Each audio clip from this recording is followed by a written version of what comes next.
Hello everyone, my name is Michael Nash and I'm an 8th grade social studies teacher up in Ellington, Connecticut. And I have been flipping my classroom for approximately the last year or so. So I've been using this model as my primary method of teaching for just about a full calendar year. And I am very, very excited to have the opportunity to come down to Monroe and talk with all of you about flipping the classroom. It's a topic that I'm very passionate about. I spent a lot of time learning about it and researching about it and eventually doing it myself. So it's a conversation I really enjoy having with everybody, and I'm excited to have the opportunity to do so. So I think what we're going to do in this video, the purpose of why I created this screencast, is I want to frame the session, our goals and sort of the plan for our session. And then I want to make sure that we're all on the same page as far as what a flipped class is, so we have more time to talk about how it can be used in our classrooms. So here is our basic agenda. In part one, we're going to talk about what is a flipped class. In this very short video intro, I'll talk about what a flipped class is and just kind of the basics. Many of you probably know something about flipped classrooms. Some of you might not, so this will get us all on the same page. What I want to spend the majority of our 2 hours together talking about is part two here.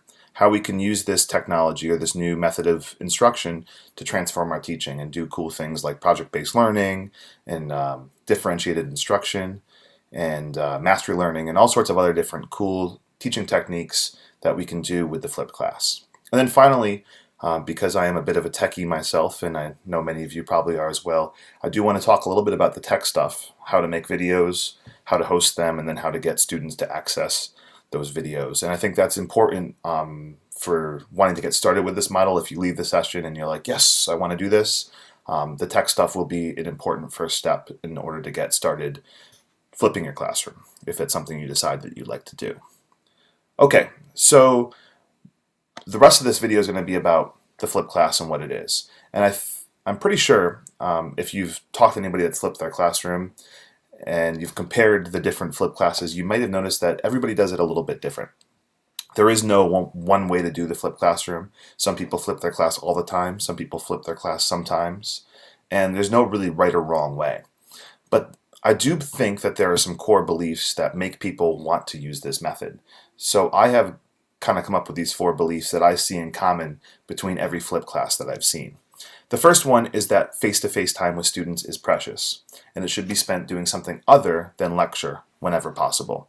Now, trust me, sometimes I have to lecture in my class. It's not always perfect, but whenever possible, I try to do my lecture-based instruction, or my content delivery as I call it, because I don't like to call it a lecture per se, but my content delivery I do through videos, so the students watch that. And I think that the reason that teachers like to flip their classroom is because they want more face-to-face time with students, that is working with students, talking with students, getting to know their students, developing relationships, and not necessarily talking to them. So that's a big part of the method.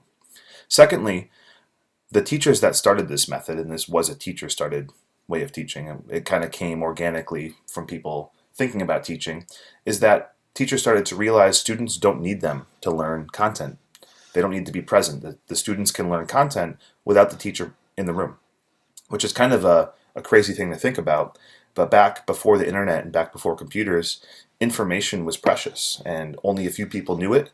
And if you knew information, you were valuable. And then the teacher kind of shared what they knew with the students, and the students learned and they became more valuable.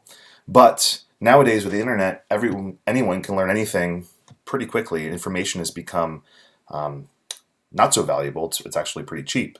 So teachers have learned that we can have students learn that content, and then when they come into class, we can spend more valuable time with them. Thirdly, when students practice a new skill, it's really important for the teacher to be present. That's actually the more teachers have found that's the most critical time. So they don't need us to learn the content, but when they practice skills, they do need us there, because oftentimes students get stuck. They don't know how to proceed with something. Oftentimes students are doing something incorrectly, and then they develop misconceptions on how to do a skill correctly. So with the flipped class, the idea is that the cheap content that they can learn using technology is done outside of the class, and then that valuable skill development portion is done with the teacher present. And then obviously technology makes this all possible. Without technology, flipping the classroom wouldn't be a reality. All right, so those are kind of the core beliefs. Next up, we have how to do it. So in a flipped classroom, some of, if not most or all, of the content is delivered outside of the classroom. And these are the 5 ways that I've seen teachers do it. Many teachers make self-made videos or screencasts. Maybe video is too elegant of a word, like the one you're watching now, whereas they teach students content. They can use PowerPoint, they could use a presentation, or whatever other way they could actually videotape themselves at the smartboard teaching a topic, just like you're watching now. Many other teachers, and I've seen this done, and it's really, really powerful, is when teachers have students create video tutorials on how to teach a topic. Then they can save those tutorials and develop a library. Students love to do this. It's like an extension activity, and you can imagine how powerful it would be for students to learn from other students. A lot of teachers that I've worked with over the past year have opted for this third method, and there's nothing wrong with that, which is instead of making their own videos, they find videos from other sources. Places like Khan Academy or just browsing YouTube, you might find teachers that have taught a similar topic, and you can use that instruction in your own classroom. And I'll provide some more links to different sources that you can find to find pre-made videos. You could use WebQuests or other text sets. Of course, you could run into the issue that students might not understand all the reading, but that's certainly an option, just presenting content in a different way.